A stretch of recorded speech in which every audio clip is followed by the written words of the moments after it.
కౌలు రైతులు ఆత్మహత్య చేసుకున్నప్పుడు ఆయన స్వయంగా 5 కోట్ల రూపాయలు విరాళం ఇచ్చి పార్టీ నుంచి దాదాపు 18 కోట్ల రూపాయలు మేము వివిధ ప్రాంతాల నుంచి ఇతర దేశాల నుంచి కూడా చాలామంది కౌలు రైతులు పడుతున్న ఇబ్బంది చూసి వాళ్ళు విరాళాలుగా అందిస్తే రాష్ట్ర వ్యాప్తంగా జిల్లాల్లో మేము పర్యటించి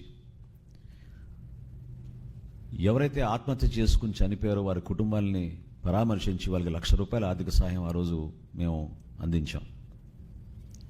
చాలా చోట్ల మనకి ఎక్కువగా అర్థమైంది ఏంటంటే వ్యవస్థ నిలబడపోవడం, వ్యవస్థ వలన నమ్మకం కోల్పోవడం వలన ప్రభుత్వం పైన ఒక భరోసా లేని పరిస్థితుల్లో ఆత్మహత్య చేసుకునే పరిస్థితులు ఆ కౌలు రైతులకి ఆ రోజున చూసాం. అన్నదాత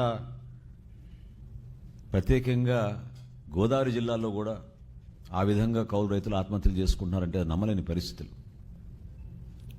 43 మంది కౌలు రైతులు తూర్పుగోదావరి జిల్లాలో ఆత్మహత్య చేసుకుని ఆ రోజు వారి కుటుంబాలని పరామర్శించి వాళ్ళకి ₹1,00,000 ఆర్థిక సాయం అందించాం.